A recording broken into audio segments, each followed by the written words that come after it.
এখান থেকে যে সব বাইকে করে সব একসঙ্গে যাচ্ছে সঙ্গমে। আমরা নাগেশ্বর ঘাটের কাছে ছিলাম, এখান থেকে সঙ্গম যাচ্ছে, মেন সঙ্গম যেটা সেটা। কত করে কি নিচ্ছে, বাইক না নিচ্ছে সব আমি ডিটেলস বলে দেবো। চলো আজকে আরও একটা নতুন ব্লগে তোমাদের সবাইকে অনেক অনেক স্বাগত। আমি লীনা, আর আমরা এসেছি কুম্ভ স্নান করতে। আর সব থেকে বড় কথা, আজকে আমাদের একটা খুব স্পেশাল ডে। আজকে হচ্ছে আমাদের অ্যানিভার্সারি, 17 ফেব্রুয়ারি আমরা সঙ্গমে স্নান করব। আর আমরা সত্যি ভাবিনি যে আজকের দিনে স্নান হবে। আমরা অ্যাকচুয়ালি গতকাল স্নান করবো, আজকে বাড়ি ফিরে যাবো সেই প্ল্যান এসেছিলাম, তাই তো। কিন্তু আমাদের স্নানটা আলটিমেট আজকে সকালবেলায় হচ্ছে, ভালো কথা। চলো আমরা স্নান করতে যাচ্ছি। পেছনে সব বাইক আসছে। এবারে কি বলো তো, এখানে এত ভিড়, মানে ভিডিওর দিকে কনসেন্ট্রেশন একদমই দেওয়া যাচ্ছে না। আগে ফ্যামিলির দিকে কনসেন্ট্রেশন দিতে হচ্ছে, তারপরে ভিডিও। তো এখন বাইকে বসে একটুখানি জাস্ট ক্যামেরাটা অন করা, ভিডিও করতে পারবো, দেখাতে পারবো। যেখানে আমাদের 16 তারিখ সকালে পৌঁছানোর কথা ছিল প্রয়াগরাজ, সেখানে আমরা পৌঁছাই 16 তারিখ রাত 9টার সময়। আমাদের পুরো দিনটা জ্যামে কেটে যায় রাস্তায়। তো রাত্রেবেলায় আমরা ভাবলাম স্নান করে বেরিয়ে আসবো, যেহেতু ভিড় আর গাড়িও আমরা সেইভাবেই কথা বলে গেছি যে আমরা স্নান করেই বেরিয়ে আসবো। কিন্তু তারপরে কোথাও গিয়ে আমাদের মনে হলো যে রাতে স্নান করবো, যদি রাতটুকু আমরা কষ্ট করে থেকে যাই, সকালবেলায় নতুন সূর্য উঠবে, প্রথম সকালে স্নান করব, স্নান করে আমরা তারপরে বাড়ির দিকে রওনা দেবো। তো সেই মতোই আর ভগবানের আশীর্বাদে আমরা একটা হোটেলের রুমও পেয়ে যাই, যেখানে আমরা রাতটুকু কাটাতে পারি। তো সেখান থেকে একদম ভোর 5:30টার মধ্যে উঠে আমরা বাইকে করে কিন্তু চলে আসি। আমরা নাগেশ্বর ঘাটের কাছে একটা হোটেলে ছিলাম, তো আমরা বাইকে করে প্রায় 10 কিলোমিটার দূর হবে, একদম মেলার যে মেন গেট, সেই মেন গেটের কাছে আমাদের নামিয়ে দেয়। আর এটা মেলার ভেতরটা দেখো, এরকমভাবে মানুষ মানে দলে দলে হেঁটে যাচ্ছে, দলে দলে। তো এটা তো একদমই সকালবেলায়, তখন 6টা মতন বাজে, সূর্যটা দেখো হালকা উঠছে, বোঝাই যাচ্ছে। তো তখনও অতটা ভিড় হয়নি। আমরা যাচ্ছি ঘাটের দিকে, ওই জিজ্ঞেস করে করে যাচ্ছি যে মেন ঘাটটা কোথায়। তো এটা হচ্ছে 21 নম্বর সেক্টর, আর আমরা 3 নম্বর ঘাটে স্নান করেছিলাম। আর আমরা যেদিন গেছিলাম মানে 17 ফেব্রুয়ারি, সেদিন কিন্তু ভীষণই ভিড় ছিল, সোমবার ছিল। আর হয় না, মানুষ একটু সোমবারটা বেশি স্নান করার চেষ্টা করে, যেহেতু একটা শিব ঠাকুরের ব্যাপার আর কি। আমরা বিশ্বাস করি যে সোমবার আর কি শিবের দিন, তো সেই দিনটা স্নান করে মানুষ একটুখানি বেশি শিব ঠাকুরকে খুশি করার চেষ্টা করে। তো সেই জন্য সেই দিনটা খুব ভিড় ছিল। আর সেই কারণেই সঙ্গমের যে নৌকাগুলো, সেই নৌকাগুলো পুরো বন্ধ ছিল। কিন্তু আমরা সঙ্গমের ঘাটেই স্নান করেছিলাম। আর এই যে দেখো, প্রদীপ কিন্তু বাড়ি থেকে কিনে নিয়ে গেছিল স্নানের ড্রেস, আর আমিও একটা নতুন চুড়িদার সকালবেলায় রুম থেকে পরে বেরিয়েছি, কারণ ওখানে তো চেঞ্জ করার সেরকম অপশন থাকে না মেয়েদের। আর আমরা তো একটা টেন্টও কিনে নিয়ে গেছিলাম, কিন্তু দেখলাম ওই টেন্টটাকে না টেনে নিয়ে যাওয়া খুব প্রবলেম। তো সেই জন্য প্ল্যান করলাম যে, আর সবাই বলছিল যে ওখানে গায়ে জামা কাপড় শুকিয়ে যাচ্ছে, সেরকম মানে কিছু ব্যাপারই না, অত ঠান্ডাও লাগছে না সত্যি করে। তাই আমাদের সেরকম যে বিশাল কিছু ঠান্ডা লেগেছে তাও না, জল কিন্তু বরফের মতন ঠান্ডা, তবুও সেরকম কষ্ট হয়নি। প্রথমে যখন পা দিয়েছি মনে হচ্ছিল কি ঠান্ডা, তারপরে একটা ডুব দিয়ে ওঠার পরেই শরীর পুরো সত্যি অন্যরকম এনার্জেটিক ফিল হচ্ছিল, বেশ ভালো লাগছিল। তো এখানটায় আমরা ব্যাগপত্র সব কিছু রেখেছি, মা বাবা আর মামাকে বসিয়ে রেখেছি যে তোমরা এখানে এখন বসো, ব্যাগগুলো পাহারা দাও, আমরা আগে স্নান করে আসি। তো আমরা প্রথমে স্নান করেছি, তারপরে মা বাবা মামাকে পাঠিয়েছিলাম। আর কিয়ানকে আগেই নামাইনি, যেহেতু ঠান্ডার একটা ব্যাপার রয়েছে। আমি আর প্রদীপ আমাদের যে নিয়মগুলো করার ছিল সেগুলো আমরা কমপ্লিট করে আমরা স্নান করে তারপরে কিয়ানকে নামিয়ে ওকে স্নান করিয়েছি।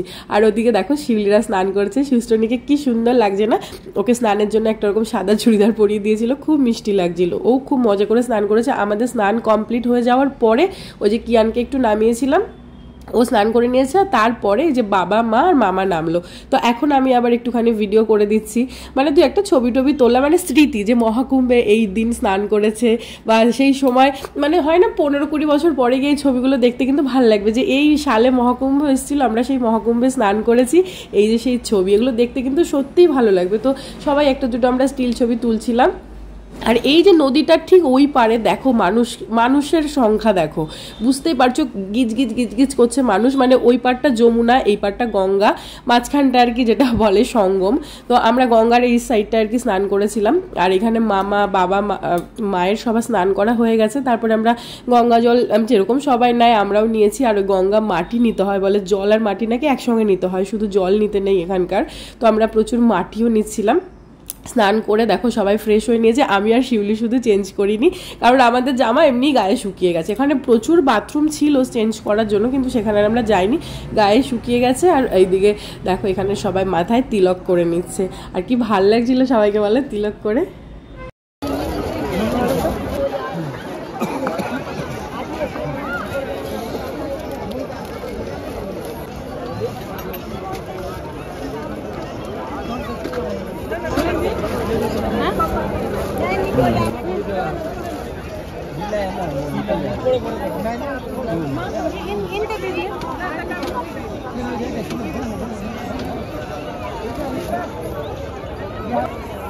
আমরা ভোর 5:30টায় বেরিয়েছি বাইকে করে, গিয়ে সকালবেলায় পৌঁছে গেছি ঘাটে। স্নান করে উঠে দেখছি এত মানুষ ঘাটে, মানে ওখানে ভিডিও করা তো দূরে থাক, আমরা তাড়াতাড়ি করে বেরোনোর চেষ্টা করেছি যেহেতু আমাদের কাছে বাচ্চা রয়েছে।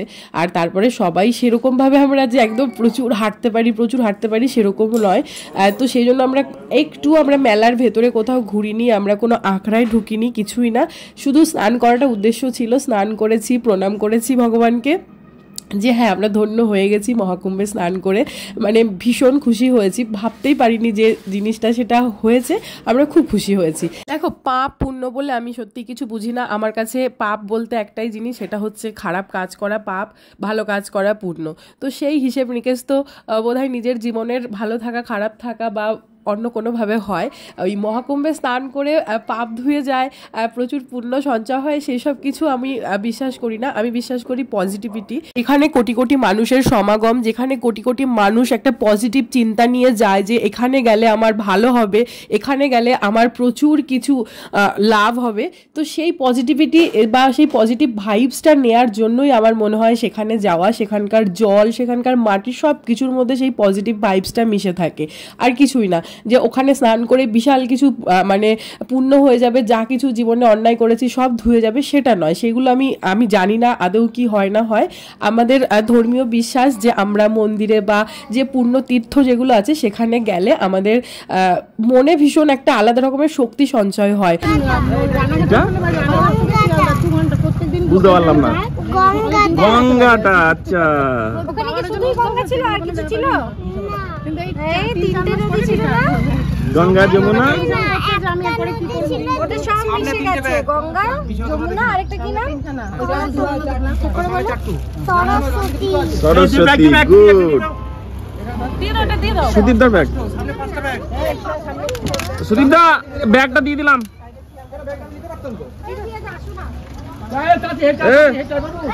যাও তোমরা সাবধানে যাও, টাটা, পৌঁছে ফোন করো। ঠিক আছে, তোমরাও সাবধানে এসো। অনেকটা হাঁটতে হবে, তাড়াতাড়ি ড্রাইভার দুটোকে ফোন করো। ঠিক আছে। আমরা যে রুমটায় রাতটুকু কাটিয়েছি সেই রুমটা থেকে এই নাগেশ্বর স্ট্যান্ডটা হচ্ছে ওই 1.5 কিলোমিটার বা 2 কিলোমিটার মতন হবে। যেহেতু আমাদের কাছে ব্যাগ ছিল, বাচ্চা ছিল, সেই জন্য আমরা একটা টোটো করেই এই গাড়ির কাছে আসলাম। আর এই যে দেখো, এই ব্যাগটার মধ্যে যে ব্যাগগুলো আমাদের দরকার নেই সেই ব্যাগগুলো আর কি ভরে দেওয়া হলো। এটা হচ্ছে ড্রাইভার দাদার একটা বড় বস্তার ব্যাগ, যেটা ওপর থেকে আর ওই তাবু বা বস্তা দিয়ে কিছু ঢাকার দরকার হয় না, এরকম বানিয়ে রেখেছে। ওর মধ্যে সবকিছু ভরে দেখো বেঁধে দিচ্ছে। চাদর, সোয়েটার, খাবারের ব্যাগগুলো ভেতরে নিয়ে এবারে গাড়ি স্টার্ট করা। কটার সময় আমাদের গাড়ি স্টার্ট হলো? 2:45 না? 2:30 না, 2:30 বেজে গেছিল জ্যাম থেকে বেরোতে মানে পার্কিং এর জ্যাম থেকে বেরোতে। মেলার ভেতরে অত ভিড়ের মধ্যে তো সেরকম কিছু খাওয়া দাওয়া কিছু করা হয়নি, আর আমরা টাইমও লস করিনি। রুমে এসেছি, ব্যাগ নিয়েছি, নিয়ে গাড়িতে উঠে গেছি, মানে 5 মিনিট আমরা টাইম লস করিনি। তারপরে রাস্তায় এসে খাবার খুঁজছি, মানে হাইওয়েতে উঠে, মানে প্রয়াগ থেকে হাইওয়েতে উঠে সব হোটেলে দেখতে দেখতে আসছি, সব হোটেলে খাবার শেষ। যেহেতু ওই যে 3টে বেজে গেছে, খাবার শেষ 1 ঘন্টা 2 ঘন্টা ওয়েট। খুঁজতে খুঁজতে মোটামুটি বেনারসের আগে এসে পেলাম, তাই না? 4:30 দিকে পেলাম। এই যেখানটা জাস্ট খেয়ে দিয়ে বেরোলাম, বেরিয়ে আমার হচ্ছে একটু শিউলি বললো যে দারুণ চা করেছে, তাই একটু চা খাই। সন্ধ্যে তো হয়ে গেছে, মানে ব্রেকফাস্ট লাঞ্চ সব একই টাইমে করেছি, আবার তার সঙ্গেও চা। এবার একটু চা খাচ্ছি, চা খেয়ে একবারে গাড়িতে উঠবো। আবার রাত্রিবেলায় যদি কিছু হালকা পাতলা খেতে ইচ্ছে হয়, 9টার দিকে একবার দাঁড়াবে গাড়ি, তারপর সারা রাত গাড়ি জার্নি। দেখা যাক সকালে পৌঁছে বেলা হয়, রাস্তায় ট্রাফিকের ওপর ডিপেন্ড করবে, তাই না? যদি জ্যাম থাকে তাহলে বাস হয়ে গেল। আসার দিন যেমন আমাদের 14 ঘন্টার রাস্তা 30 ঘন্টা লেগেছে, আমরা যাওয়ার দিন বুঝতে পারছি না কি হবে। আমাদের কারোর সেরকম কোনো কষ্ট হয়নি, বলো না? সারাদিন খাওয়া দাওয়া হয়নি, এবার এইরকম কোটি কোটি লোক যে জায়গায় সেই জায়গায় খাবার পাওয়া যাচ্ছে না, এগুলো একটুখানি তো হবে, কিন্তু আমাদের সত্যি কষ্ট হয়নি। খুব বেশি সুন্দরভাবে স্নান করেছি, সুন্দরভাবে আবার বাইকে করে হোটেলে এসেছি, হাঁটতেও হয়নি, মানে শুনে আসছিলাম প্রচুর হাঁটতে হবে কিন্তু সত্যি আমাদের যাওয়ার দিনও হাঁটতে হয়নি, মানে মেলায় যাওয়ার সময় হাঁটতে হয়নি, আসার সময় হাঁটতে হয়নি। ভালোভাবে সব কিছু হয়েছে, এখন ভালোভাবে বাড়ি পৌঁছাই, এটাই বড় কথা। আর এদিকে দেখো মানে যেখানে একটা হোটেল মতন থাকছে,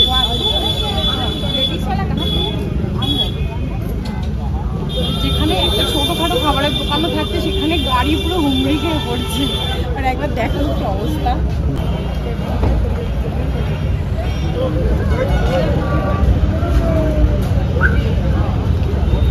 আজকে আমাদের অ্যানিভার্সারি, একটা স্পেশাল দিন, আর এই দিনে আমরা আজকে কুম্ভ স্নান করেছি, এটা তো বিশাল ব্যাপার।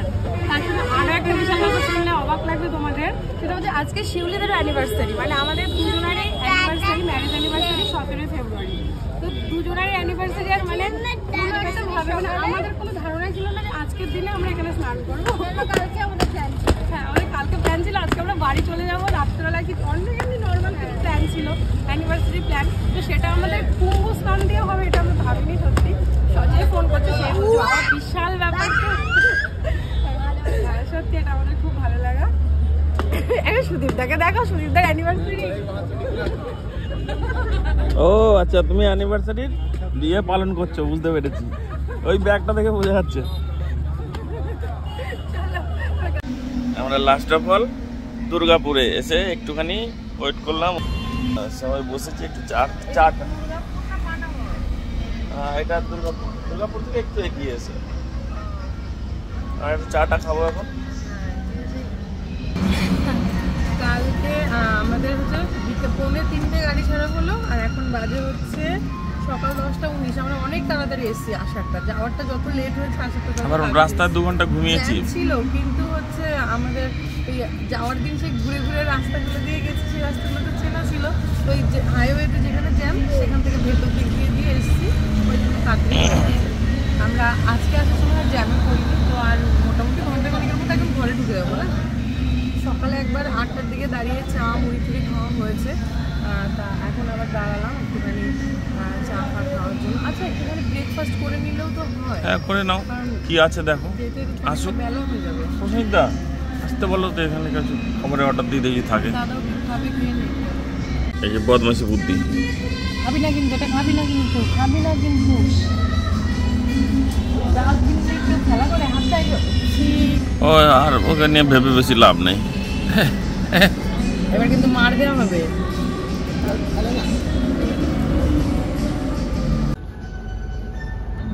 চলো চলো,